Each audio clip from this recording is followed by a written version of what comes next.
A'udzubillahi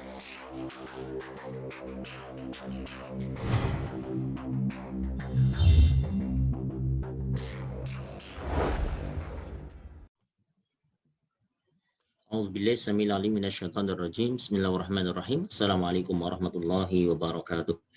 Alhamdulillah rabbil alamin wassalatu wassalamu ala sayyidil mursalin wa ala alihi wa sahbihi ajmain amma ba'd. Ikhwani fillah, rekan-rekan sekalian, pada kesempatan kali ini kita akan belajar terkait tentang akad wadi'ah atau akad titipan dan juga akad rohan atau akad gadai. Ini outan yang akan kita pelajari, kita bicara wadi'ah dan juga rohan, segi definisi, substansi dan legalitas. Terus nanti kita bicara rukun dan syarat khusus ya terkait tentang wadi'ah dan rohan. Terus ada isu-isu terkait, nanti kita bicara terkait tentang fatwa DSN MUI yang nomor 1 terkait tentang giro dan juga tabungan ya. Di sini terus nanti kita bicara wadi'ah dalam konteks kontemporer, dan yang terakhir nanti kita bicara terkait tentang rohan. Maka pertama kita bicara terkait tentang akad penitipan atau al-ida. Al-ida. Maka secara bahasa al-wada'u, jadi wada'a yada'u itu artinya meninggalkan. Maka ada namanya haji wada'. Wada'. Maka artinya meninggalkan. Sedangkan al-wadi'ah artinya adalah barang tertentu yang ditinggalkan oleh pemiliknya. Maka dibilang wadi'ah itu sebenarnya adalah barangnya. Beberapa ulama berbeda pendapat dalam menamai akad ini. Di antaranya ada yang berpegang bahwasanya akad ini dinamakan dengan akad al-ida. Jadi akad ida ini, al-ida ini maksudnya ya akad titipan, sedangkan wadi'ah itu barangnya. Jadi karena akad maka dibilangnya adalah bentuk kegiatannya bukan barangnya, masuk dengan akad ida. Karena wadi'ah adalah barangnya, dan yang lain bisa disebut juga dengan akad al-ida dan juga akad wadi'ah. Jadi biasa normal melakukan hal tersebut. Secara istilah, ulama Hanafi memberikan keterangan, yaitu mendefinisikannya sebagai akad al-ida adalah apa? Melimpahkan harta kepada orang lain untuk menjaga harta seorang dengan cara yang jelas atau terang, eksplisit atau tersirat dengan implisit. Jadi artinya melimpahkan harta atau memberikan harta, jadi memindahkan harta tersebut pada orang lain untuk apa? Untuk dijaga. Dengan cara bagaimana? Dengan cara yang terang benderang atau jelas kata-katanya, atau dengan cara yang tersirat. Misalkan gini. Nah, ini contoh yang terang ya, contoh yang jelas. Datang sang laki berkata kepada yang lainnya, pada temannya, pada rekannya, aku titipkan ini padamu. Maka dengan kalimat titipkan artinya jelas. Orang tersebut menerimanya maka disebut dengan terang.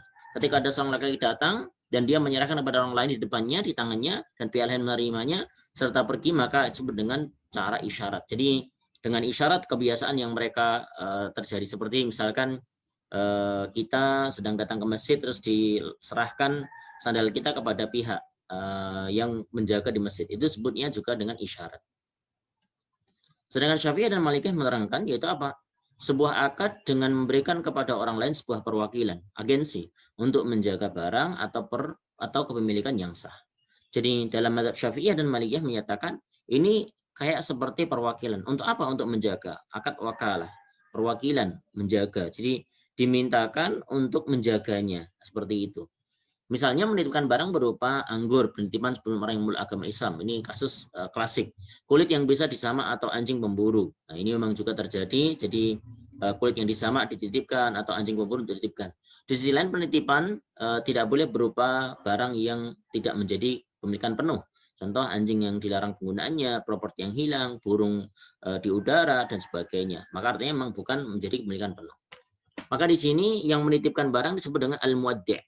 Orang yang dititip barang atau penerima titipan namanya muwadda' atau mustauda'. Muwaddi', orang penitip itu mustauda' atau muwaddi' sama. Kalau yang dititipi barang itu namanya muwadda', betul. Terus barang titipan disebut dengan wadi' atau al-wadi'ah. Legalitas akad titipan Allah SWT di sini ada 3 landasan. Pertama adalah Al-Qur'an, yang kedua hadis, yang ketiga adalah ijma' ulama. Yang pertama adalah Al-Quran, surat An-Nisa 59, juga surat Al-Baqarah 283. Di sini ada penggalan ayatnya yang tidak lengkap. A'udzubillahi samil alim minasyaitonir rajim. Innallaha ya'murukum an tu'addul amanat ila ahliha. Sesungguhnya Allah SWT memerintahkan kepada kalian an tu'addul amanat. Hendaknya diberikan amanah-amanah ila ahliha, kepada para pakar-pakarnya, kepada ahli-ahlinya. Falyu'addil ladzi min amanatahu, hendaknya melaksanakan apa-apa yang diberikan atau memberikan amanah, memberikan kepercayaan amanahnya. Jadi hendaknya melaksanakan. Setelah hadis Rasulullah Muhammad SAW dibilangnya addal amanata ila man i'tamana wa la takhun man khanaka. Ini jelas sekali ya. Addal amanah, laksanakan atau kerjakanlah amanat ila man i'tamana, kepada orang yang berikan amanah atau mempercayai dirimu, wa la takhun, janganlah engkau berkhianat man khanaka, kepada siapa saja mengkhianatimu. Jadi hebat sekali ya, dalam hadis ini dinyatakan kalau pikiran kita kan orang berkhianat dikhianati, ternyata enggak. Jadi ini Rasulullah itu menjadi pribadi yang sangat mulia sekali, digambarkan dalam salah satu keterangan ini. Wala takun man khanaka, janganlah kau mengkhianati siapa saja mengkhianatimu. Seperti itu. Semua ulama bersepakat sepanjang masa bahwa akad penitipan diperbolehkan dari masa ke masa berdasarkan atas keperluan dan kebutuhan manusia untuk saling menutupi atau saling untuk menitipkan. Rukun dan syarat akad titipan. Bagaimana ini? Maka ulama Hanafiyah menyatakan cuma satu saja rukunnya, yaitu selama ada ijab kabul. Seperti contoh, ada kalimat aku titipkan kepadamu barang ini, tolong dijaga dan sebagainya. Aku letakkan ini sebagai titipan padamu. Sedangkan jumhur menyatakan ada 4 rukun, yaitu siapa saja atau apa saja. Pertama adalah yang menitipkan. Yang kedua yang dititipi. Jadi artinya kedua belah pihak ya, transaktor. Atau yang menitipi dan yang dititipi. Terus yang ketiga adalah barang yang dititipi atau wadi'ah. Yang terakhir adalah sighah titipan atau ijab kabulnya. Dan praktik ijab kabul bisa berupa terucap atau ucapan lafaz, dan juga hanya dengan persetujuan melalui gerakan atau tindakan seperti jalbi mu'athah. Rukun dan syarat akad titipan, rekan-rekan sekalian, maka ulama Hanafi memberikan keterangan mensyaratkan kedua belah pihak dengan apa? Berakal. Tidak boleh anak kecil yang belum berakal. Tidak boleh orang gila, orang mabuk, orang hilang akal dan sebagainya. Akan tapi tidak disyaratkan harus balik secara umur. Jadi anak kecil tadi tidak balik secara umur. Anak kecil tersebut diperbolehkan untuk melakukan akad titipan dengan adanya akal pada dirinya. Artinya mumayyiz. Anak ini punya akal, sudah bisa membedakan antara baik dan buruk, bisa memperhatikan 1, 2, 3 dan sebagainya. Sebagian berpedagang diperbolehkan. Sedangkan jumhur ulama mensyaratkan kepada kedua belah pihak, yaitu orang yang menitipi dan yang dititipi, maka sebagaimana dalam akad wakalah agensi, yaitu apa? Pertama balik, maka harus balik, berakal dan juga mumayyiz. Tentunya seperti itu. Dipersyaratkan untuk barang titipan harus berupa properti atau barang yang mampu untuk diberikan secara fisik. Artinya barangnya bisa diserahkan secara fisik. Barang titipan tidak bisa berupa hewan yang kabur, ikan di laut, burung di udara, maka tidak dijamin hal tersebut. Status dan tata cara penjagaan barang dalam akad titipan. Maka di sini ada beberapa case status ya. Status akad titipan adalah luzum, yaitu mengikat. Jadi akad titipan ini mengikat untuk pemilik barang. Karena akad titipan dari sisi pemilik barang adalah menjaga dan merawatnya. Terus begitu pula di sisi yang dititipi, yaitu iltizam, komitmen untuk menjaga dan diharuskan untuk menjaga barang tersebut. Sebagaimana hadis Rasulullah SAW, al-muslimuna inda syurutihim, muslim-muslim itu atau kaum muslimin itu terikat dengan syarat-syarat mereka. Nah ini ada satu kasus rekan-rekan sekalian, beberapa ini yang dinyatakan.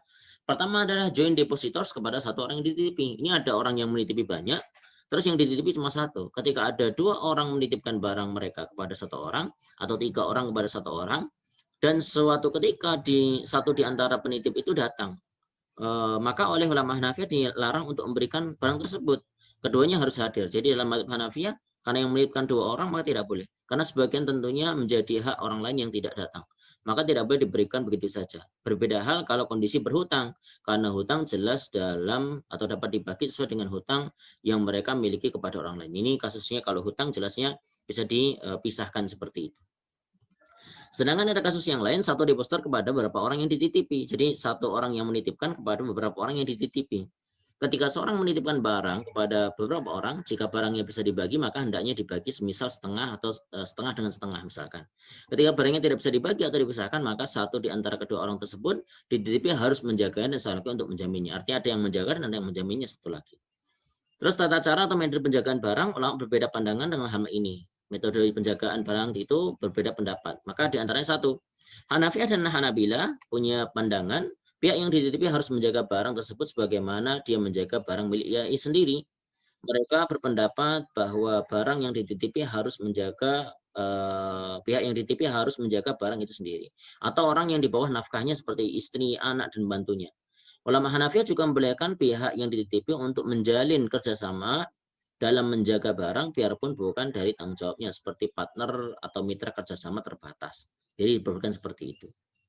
Sedangkan Malikiyah berpendapat, yaitu apa? Penjagaan barang dapat dilakukan oleh orang yang dalam tanggungannya, misal istri, anak, pembantu, atau orang yang lain yang diberikan upah untuk menjaga barang tersebut. Akan tetapi tidak diperbolehkan kepada keluarga atau tanggungan yang baru seperti istri yang belum lama dinikahi, pembantu atau pegawai yang baru saja dilantik menjadi karyawan, dan sebagainya. Ini dalam pendapat Malikiyah. Sedangkan mazhab Syafi'iyah berpendapat, yaitu apa? Penjagaan barang harus dilakukan sendiri oleh orang yang dititipi. Artinya ya kepada orang itu sendiri, tidak boleh kepada orang lain atau yang ada dalam di bawah tanggungannya. Dia tidak diperkenankan untuk meninggalkan barang kepada siapapun, biarpun kepada istri atau anaknya, terkecuali atas izin dari penitip. Kalau ada izin baru diperbolehkan. Hal ini didasari bahwa amanat yang diberikan atau kepercayaan yang diberikan oleh penitip hanya diberikan kepada orang itu saja.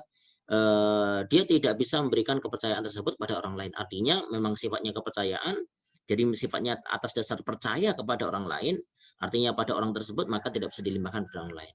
Maka ketika orang yang dititipi melanggar amanat, maka dia harus menjamin barang titipan tersebut. Alasan yang valid diperkenankan seperti sakit atau dalam pergian, maka dia boleh untuk memberikan kepada yang lain. Sekarang kita bicara terkait tentang status barang titipan. Apakah dia tanggungan atau terjamin atau amanah? Nah ini dia. Maka semua ulama mazhab setuju bahwa akad ini adalah sebuah ibadah sunnah bagi yang dititipi dan mendapatkan pahala atasnya. Jadi orang yang menjaga itu mendapatkan pahala. Ini berupa ibadah sunnah. Sesungguhnya barang titipan adalah amanah. Jadi barang titipan itu berupa amanah, bukan tanggungan atau jaminan. Sesungguhnya jaminan tidak diwajibkan oleh orang yang dititipi kecuali ada unsur kesengajaan. Maka ketika ada unsur kesengajaan dan kecerobohan yang terjadi, maka dia menjaminkan. Berdasarkan hadis Rasul, orang yang dititipi yang tidak melampaui batas, maka tidaklah baginya ada jaminan. Sedangkan hadis yang lain diantaranya apa? Tidaklah ada jaminan bagi pada orang yang diberi amanah. Hal ini dalam pandangan Hanafi menyertakan penjaminan dalam akad amanah atau kepercayaan adalah batil. Maka tidak diperbolehkan dalam mazhab Hanafi. Ketika si pemilik meminta barang titipannya dan ternyata hilang, maka hal tersebut menjadi kewajiban pihak yang dititipi untuk menjaminnya. Kalau ada kecerobohan, ada kesengajaan, kelalaian yang terjadi. Kondisi penjaminan terhadap wadiah. Bagaimana wadiah akan berubah menjadi amanah atau dari amanah menjadi penjaminan dari beberapa kasus. Jadi artinya pertama dia akadnya adalah konteksnya adalah amanah, tapi dia bisa menjadi penjaminan, menjadi jaminan. Maksudnya apa? Kita lihat pada kasus-kasus di bawah ini. Pertama adalah orang yang dititipi meninggalkan penjagaan terhadap barang. Kalau barangnya ditinggalkan atas penjagaannya, maka wajib pihak yang dititipi itu menanggung atau menjamin akan barang tersebut. Yang kedua, orang yang dititipi menitipkan barang pada orang lain, bukan tanggungannya, bukan keluarga, dan tidak dijaga dengan baik seperti biasa. Yang ketiga, orang yang dititipi menggunakan barang titipan. Kalau barangnya digunakan, maka dia dikategorikan untuk menjaminnya. Hanafi membolehkan memakai atau menggunakan seperti baju dikarenakan penitip telah rela untuk menitipkan dan ia berarti rela pula untuk digunakan. Akan tetapi tiga ulama mazhab yang lain yaitu Malikiyah, Syafi'iyah, dan Hanabilah sepakat bahwa pemakaian terhadap barang maka menjadi jaminan bagi orang yang dititipi apabila rusak. Yang keempat, bepergian dengan barang titipan. Ya, kalau dia melakukan bepergian dengan barang titipan tersebut, maka dia harus melakukan penjaminan di situ.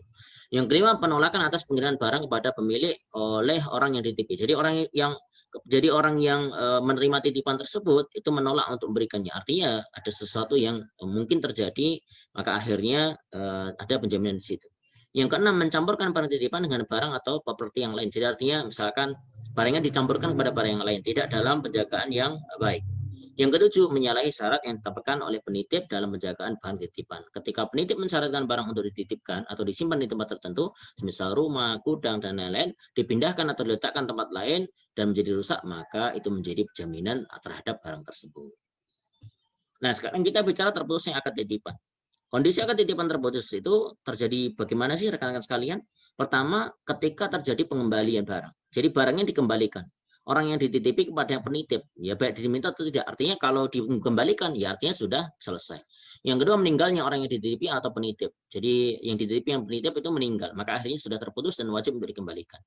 Salah satu dalam keadaan koma berkepanjangan atau menjadi gila atau stres dan beberapa waktu dan hal tersebut merusak akad titipan. Jadi artinya ada kondisi udzur yang memang menjadikan akad tersebut rusak. Yang keempat, ketika terjadi hajar atau legal restrictions yang terjadi pada penitip seperti hilang kompetensi dan pada pihak orang yang dititipi bangkrut atau pailit, maka titipan tersebut ternyata terputus. Yang kelima, ketika pihak yang dititipi mentransfer kepemilikan barang titipan kepada pihak lain seperti dijual atau diberikan sebagai hadiah. Maka tentunya juga ini menjadi kasus ya. Jadi barang yang dititipi ternyata dijual atau dihadiahkan pada orang lain. Maka ini menjadi terputus akadnya. Sekarang kita bicara aplikasi akad wadiah dalam tabungan. Nah, ini fatwa DSN nomor 2 tahun 2000 tentang tabungan. Pertama, tabungan atas dua jenis. Ada namanya tabungan yang tidak dibenarkan secara syariah, yaitu tabungan berdasarkan atas perhitungan bunga. Yang kedua, tabungan yang dibenarkan atas titip mudharabah atau wadiah. Nah, dalam mudharabah nanti kita bahas pada akad mudharabahnya ya, tidak dibahas di sini. Ada satu ketentuan dalam mudharabah. Tapi kalau ketiga, yang di sini ketentuan umum tentang wadiah, maka ada 3 poin yang bisa kita ambil. Pertama, bersifat simpanan. Artinya uang yang diletakkan di bank itu sifatnya simpanan. Yang kedua, simpanan bisa diambil kapan saja on call atau berdasarkan kesepakatan. Yang ketiga, tidak ada imbalan yang disyaratkan kecuali dalam bentuk pemberian atau ya yang bersifat sukarela dari pihak bank. Jadi artinya pihak bank memberikan pemberian sukarela. Biarpun ini ada beberapa kritik ya terkait tentang fatwa pemberian atau bonus bahasanya dari bank kepada pihak yang menitipi. Ini juga ada beberapa yang menolak hal tersebut. Nah, sedangkan DSN, fatwa DSN nomor 1 tentang giro, ini juga sama, mirip terkait tentang tabungan tadi. Maka intinya giro di sini yang tentunya giro yang syariah ya, dengan akad mudharabah dan juga wadiah. Tidak boleh dengan landasan perhitungan dengan bunga atau interest. Maka ini kalau yang mudharabah nanti akan dibahas di akad mudharabah, terus yang wadiah padanya halnya sama dengan tabungan tadi. Bersifat titipan atau simpanan, titipan bisa diambil kapan saja on call, tidak ada imbalan yang disyaratkan. Artinya tidak ada dipersyaratkan tersebut. Sekarang kita masuk yang kedua rekan-rekan sekalian. Sekarang ar-rahnu. Apa itu ar-rahn? Kata rahn itu gadai. Maka ar-rahn secara bahasa as-subut, artinya tetap atau ad-dawamu, artinya berkelanjutan atau terus-menerus. Maka dibilang ma'un rahin, artinya air yang tidak mengalir, atau ma'un raqid, artinya yang dia tetap di situ, air yang tetap di situ. Secara bahasa tentang rahn ini juga disebutkan dalam firman Allah Subhanahu wa taala, kullu nafsin bima kasabat rahinah. Tiap-tiap dia bertanggung jawab atas apa yang telah diperbuatkannya. Surat Al-Mudatsir ayat 38. Adapun pengertian gadai atau arahan dalam ilmu fikih adalah apa? Menyimpan sementara harta milik si peminjam sebagai jaminan atas pinjaman yang diberikan oleh berpiutang, yaitu orang yang meminjamkan. Berarti barang yang dititipkan pada si piutang dapat diambil kembali jangka waktu tertentu dengan menyelesaikan hutangnya. Jadi artinya ada satu pihak yang ingin berhutang, yang akhirnya hutang tersebut dimintakan satu barang untuk bisa menjadi penjaminnya, yaitu berupa gadai. Dan tentunya hutang ini nanti bisa terselesaikan atau bisa dilunasi, terus setelah itu barangnya nanti dikembalikan lagi kepada pemilik barang tersebut. Akad gadai ini berupa akad tabarruk yang sifatnya menolong. Maka pertama kali akad ini adalah berupa sifatnya adalah tabarruk, yaitu tolong menolong. Maka hukum akad rahn, maka para fuqaha sepakat membolehkan praktek rahn atau gadai ini, asalkan tidak terdapat praktek yang dilarang seperti riba dan penipuan, tagrir dan sebagainya. Sedangkan di masa Rasulullah Muhammad SAW praktek rahn ini pernah dilakukan. Dahulu orang-orang menggadaikan kambingnya, Rasulullah SAW ditanya, bolehkah kambingnya diperah? Maka Rasulullah mengizinkan, sekedar untuk menutupi biaya pemeliharaannya. Artinya Rasulullah mengizinkan kita boleh mengambil keuntungan dari barang yang digadaikan untuk menutup biaya pemeliharaannya. Kemudian biaya pemeliharaan inilah yang kemudian dijadikan ladang ijtihad oleh para fuqaha, para pengkaji keuangan syariah, sehingga gadai atau rahn ini menjadi produk keuangan syariah yang cukup menjanjikan. Legalitasnya apa sih? Maka rekan-rekan sekalian kita lihat di sini. Pertama jelas di surat Al-Baqarah ayat 283. Ini penggalannya ya.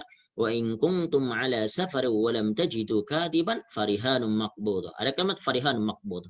Jika kamu dalam perjalanan dalam bermuamalah tidak secara tunai, sedang kamu tidak memperoleh seorang penulis, dibilang walam tajidu katiban, maka farihanun maqbud, hendaknya ada barang tanggungan yang dipegang oleh yang berpiutang. Dan beberapa hadis disebutkan An Aisyah radhiyallahu anha anna Rasulullah sallallahu alaihi wasallam ishtara min Yahudiyyin ta'aman warhanahu tir'an min hadidin. Rawahu Al-Bukhari wa Muslim. Hadis yang lain an Anasin qala rahana Rasulullah sallallahu alaihi wasallam dir'an 'inda Yahudiyyin bil Madinah wa akhadha minhu sya'iran li ahlihi. Al-Bukhari wa Ahmad wa An-Nasa'i. Dari Aisyah radhiyallahu anha beliau berkata bahwa Rasulullah sallallahu alaihi wasallam bersabda, sesungguhnya Rasulullah SAW apa? Ishtara membeli makanan min Yahud, dari Yahud ta'aman, seorang Yahudi dengan cara menggadaikan baju besinya. Warahanahu tir'an min hadid, itu baju besinya. Ini juga sama ya kasusnya ya. Rasulullah menggadaikan dir'an, yaitu baju besi beliau inda Yahudin kepada Yahudi bil Madinah yang ada di Madinah. Minhu, dan beliau mengambil minhu dari orang Yahudi syairan berupa syair gandum li ahlihi kepada untuk ahli-ahlinya, untuk keluarganya. Dengan hadis yang lain, ini periwayatan Imam Al-Bukhari wa Tirmidzi wa Ibnu Majah, ini juga keterangannya menyatakan an Abi Hurairah anin Nabi sallallahu alaihi wasallam annahu kana yaqul ad-dhahru yurkabu bi nafaqatihi idza kana marhun wa labanu ad-darni yushrabu bi nafaqatihi in kana marhunan wa 'ala alladhi yarkabu wa yashrabu an-nafaqata. Al-Bukhari wa Tirmidzi wa Ibnu Majah. Apabila ada ternak digadaikan, punggungnya boleh dinaiki oleh orang yang menerima gadai karena ia dapat mengeluarkan biaya menjaganya, karena orang yang naik dia harus kepada orang yang naik dia harus mengeluarkan biaya perawatannya. Al-Bukhari dan Ibnu Majah. Sedangkan rukun dan unsur rohan, maka dalam praktik rohan terdapat beberapa unsur. Kita sudah terangkan ya. Pertama adalah al-aqidain, kedua belah pihak yang berakad, yaitu ar-rohin, orang yang menggadaikan barangnya atau meminjamkan uang kepada orang yang menggadaikan barang atau meminjam uang kepada dengan jaminan barang. Ar-rohin itu orang yang menggadaikan. Terus al-murtahin, yaitu orang yang menerima barang yang digadaikan atau yang meminjamkan uangnya. Al-marhun itu apa? Al-marhun ya, bukan al-marhum. Al-marhun itu apa? Yaitu barang yang digadaikan atau yang dipinjamkan. Terus yang ketiga al-marhun bih, yaitu uang yang dipinjamkan lantaran adanya barang yang digadaikan. Yang terakhir adalah siqatul aqd, yaitu berupa ijab kabulnya. Syarat sah rohan. Nah, pertama adalah syarat transaktor kedua belah pihak yang berakad. Syarat rohin dan murtahin adalah apa? Kecakapan sebagaimana dalam jual beli, balik, akal, anak kecil diperbolehkan bagi yang diizinkan dalam perdagangan, boleh pula dengan wali. Syarat sikohnya bagaimana? Ulama Hanafiyah menyatakan tidak diperkenankan tergantung dengan syarat atau waktu tertentu yang akan terjadi di masa depan. Artinya tidak boleh ada persyaratan yang melekat seperti contoh waktu yang akan datang, karena ini seperti jual beli. Apabila orang diikat dengan syarat sahih maka ia menjadi sahih. Apabila diikat dengan syarat fasid maka dia tetap menjadi sahih dan syarat itulah yang menjadi fasid. Seperti apa? Rohin berlaku hanya pada saat hujan saja, maka syaratnya batil tapi rohinnya tetap berjalan. Maka syarat ini dosa dan rohnya masih berjalan. Maksudnya ya tidak boleh melakukan syarat-syarat yang seperti itu. Syarat marhun B. Nah, marhun B ini barang atau hak yang diberikan. Maka pertama diharuskan menjadi hak yang wajib untuk dikirimkan, delivery kepada yang berhak, harus diberikan kepada rohin. Ya, memungkinkan untuk dimanfaatkan menutupi hutang dari marhun B. Artinya kalau ditaksir jumlah barang tersebut, maka bisa untuk menutupi dari uang hutang tersebut. Yang ketiga diharuskan diketahui kadarnya. Ya jelas. Sedangkan ulama Syafi'iyah Hanabilah mensyaratkan 3 hal dalam marhun B. Pertama, 1, harus berupa hutang tetap seperti qarad dengan nilai tertentu. Yang kedua, hutang harus mengikat, lazim atau luzum. Yang ketiga, hutang harus diketahui kadar dan ukurannya. Berapa ukuran, berapa kadarnya, itu harus diketahui. Syarat barang yang digadaikan, marhun. Ini bagaimana? Marhun merupakan sesuatu yang ditahan oleh murtahin untuk mencukupi ketentuan dari hutangnya tersebut. Maka fuqaha sepakat bahwa barang yang dapat digadaikan adalah barang yang dapat dijual belikan. Ini karena barang ini akan dapat dijual ketika rohin tidak mampu melunasi hutangnya. Artinya ya barangnya harus bisa dijual belikan. Kenapa? Kalau nanti pada satu case pihak yang berutang itu tidak bisa melunasi hutangnya, maka dari barang ini bisa dieksekusi untuk dijual dan nanti untuk menutupi barang hutangnya tersebut. Maka di sini ada beberapa syarat. Pertama, marhun harus dapat dijual. Artinya ya memang harus bisa dijual. Gadai buah yang belum dilihat di pohon maka juga tidak boleh. Berupa harta, maka gadai manfaat tidak boleh. Maka harus berupa fisik. Gadai manfaat tidak boleh. Menggadaikan misalkan skill dia dalam menambal ban, maka tidak bisa. Karena tidak bisa dijual belikan gadai manfaat tersebut. Yang ketiga harus berupa mal mutaqawim. Artinya apa? Bisa diambil kemanfaatannya secara syarak. Semua harta yang baik sejenisnya maupun dengan cara memperoleh dan penggunaannya. Tidak boleh berupa khomer dan sebagainya yang tentunya melanggar syariat.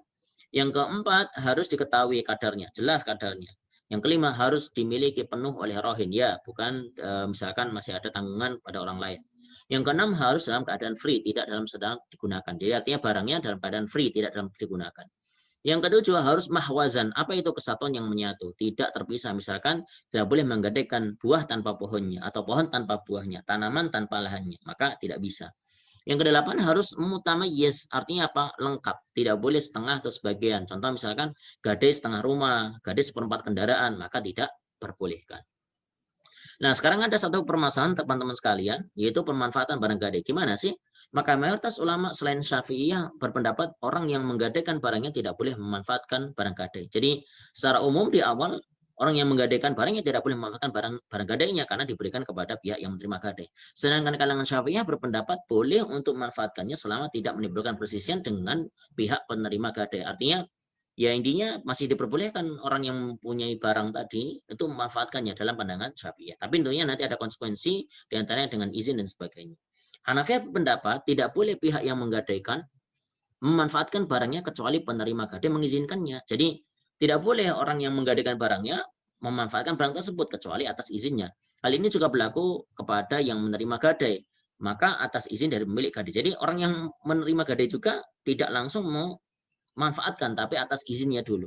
Berlandaskan hak menahan, kenapa? Berlandaskan hak menahan barang tersebut berada di tangan penerima gadai. Ya ditahannya kan tadi kan tentunya diserahkan ya kepada pihak yang menerima gadai. Hal ini sependapat dengan Hanabilah. Terus Malikiyah berpendapat pihak yang menggadaikan tidak boleh sama sekali memanfaatkan barang gadai, biarpun telah mendapatkan izin dari penerima gadai. Izin dianggap membatalkan gadai. Jadi Malikiyah ini pendapat yang ekstrim, artinya apa? Ya pihak yang menggadaikan tidak boleh sama sekali memanfaatkan barang tersebut. Sedangkan Syafi'iyah berpendapat bagi pihak yang memiliki pemilik barang berhak atas manfaat barang yang dimilikinya. Apa yang dihasilkan dari barang gadai menjadi hak milik barang tersebut, hak pemilik barang tersebut. Satu saran sahih dan asarnya atau dampaknya. Ketika marhun telah di tangan murtahin, maka memiliki konsekuensi dan dampak diantaranya satu, hutang tergantung pada marhun. Ya, karena barangnya ya ternyata hutang tersebut tergantung pada barang tersebut. Hak penjagaan maka didiamkan atau disimpan, maka harus dijaga. Yang ketiga, penjagaan atas rohan. Ya, rohannya harus dijaga. Penjagaan atau perawatan hidup atau kalau ada perawatan barangnya, misalkan kambing, misalkan itu maka harus ada perawatan di situ. Yang kelima, larangan terhadap rohin dari tasarruf dengan rohan. Jadi ada kalau ada larangan ya. Terus yang keenam, tidak diperbolehkan memanfaatkan barang rohan. Ini ada apa ya dampak yang tidak boleh memanfaatkan tadi. Yang ketujuh, doman, penjamin atas rohan, barangnya harus dijamin. Yang kedelapan, penjualan rohan untuk menyelesaikan hutang yang tidak dapat dibayarkan. Kalau tidak bisa dibayarkan, maka nanti tentunya barang ini bisa dijual. Yang kesembilan, pengiriman dan pengembalian barang ketika rohan selesai. Berakhirnya akad rohan bagaimana? Berakhirnya pertama taslim, ada pengiriman barang marhun kepada pemiliknya. Biarpun belum terselesaikan tapi barangnya dikembalikan, maka rohan ini telah berakhir. Penyelesaian hutang seluruhnya. Kalau hutangnya sudah diselesaikan maka tentunya rohan ini sudah berakhir. Ketiga, penjualan yang dipaksa oleh qadhi. Kalau misalkan ada satu kasus yang barangnya harus dijual, yang ini atas dasar dari limpahan qadhi yaitu hakim, maka nantinya rohannya telah berakhir. Baro'ah atau ibro' terhadap hutang, artinya hutangnya dianggap selesai, diselesaikan. Yang kelima ada fasakh, pengunduran diri terhadap rohan oleh murtahin. Yang keenam, rohan boleh oleh Malikiyah tidak sah sebelum qabad, penerimaan, dengan matinya rohin atau bangkrut, maka tidak boleh. Yang ketujuh, rusaknya marhun, barangnya rusak. Yang kedelapan, tasarruf terhadap marhun untuk dijarohkan, dihibahkan atau disedekahkan, maka tidak boleh. Barang yang digadaikan itu dijarohkan atau disewakan, terus dihibahkan atau disedekahkan, itu tidak boleh. Ada fatwa MI nomor 25 tentang rohan ya. Maka pertama adalah hukum bahwa pinjaman dengan menggadaikan barang sebagai jaminan utang dalam bentuk rohan dibolehkan dengan ketentuan sebagai berikut. Pertama, ketentuan umum. Pertama, murtahin, yaitu penerima barang. Mempunyai hak untuk menahan marhun barang sampai semua utang rohin, yaitu orang yang menyerahkan barang dilunasi. Yang kedua, marhun dan manfaatnya dapat menjadi milik rohin. Dalam prinsipnya marhun tidak boleh dimanfaatkan oleh murtahin kecuali seizin rohin. Iyalah, dengan tidak mengurangi nilai marhun dan pemanfaatannya itu sekedar pengganti biaya pemeliharaan dan perawatannya saja. Terus yang ketiga, pemeliharaan dan penyimpanan marhun pada dasarnya menjadi kewajiban rohin, namun dapat dilakukan oleh murtahin. Sedangkan biaya dan pemeliharaan penyimpanan tetap menjadi kewajiban rohin itu sendiri. Yang keempat, jadi yang ketiga ini memang sejalan dengan yang kita bahas ya, dengan pendapat yang diutarakan dari mazhab Syafi'iyah, mazhab Malikiyah dan sebagainya. Yang keempat, besar biaya pemeliharaan dan penyimpanan marhun tidak boleh ditentukan berdasarkan jumlah pinjamannya. Ya tidak boleh, kalau atas jumlah pinjaman maka termasuk kategori riba. Yang kelima, penjualan marhun, maka penjualan marhun apabila suatu tempo murtahin harus memperingatkan rohin untuk segera melunasi utangnya. Waktunya sudah habis nih, tolong lunasi utangnya. Apabila rohin tetap tidak dapat melunasi utangnya, maka marhun bisa dijual dengan paksa atau dieksekusi melalui lelang sesuai dengan syariah. Jadi artinya barangnya dilelang, dieksekusi. Terus hasil penjualan marhun digunakan untuk melunasi utang. Jadi berapa tadi uangnya, terus utangnya berapa, nanti dilunasi utangnya, terus biaya pemeliharaan dan penyimpanan yang belum dibayar serta biaya penjualannya. Yang ketiga, terakhir, yang keempat, kelebihan hasil penjualan menjadi milik rohin. Ya, karena pemiliknya masih si rohin, maka artinya ya kelebihan dari barang tersebut artinya dikembalikan kepada rohin dan kekurangannya menjadi kewajiban rohin. Tapi kalau kurang juga sama, konsekuensinya rohin tetap harus melunasi utangnya tersebut. Saya kira sudah seperti yang kita terangkan. Nanti insya Allah kita akan lebih banyak mengeksplorasi tentang kasus-kasus yang ada di kontemporer saat ini. Aku qouli hadza wallahu a'lam bishawab. Subhanakallah bihamdika asyhadu an la ilaha illa anta nastaghfiruka wa atubu ilaik. Assalamualaikum warahmatullahi wabarakatuh.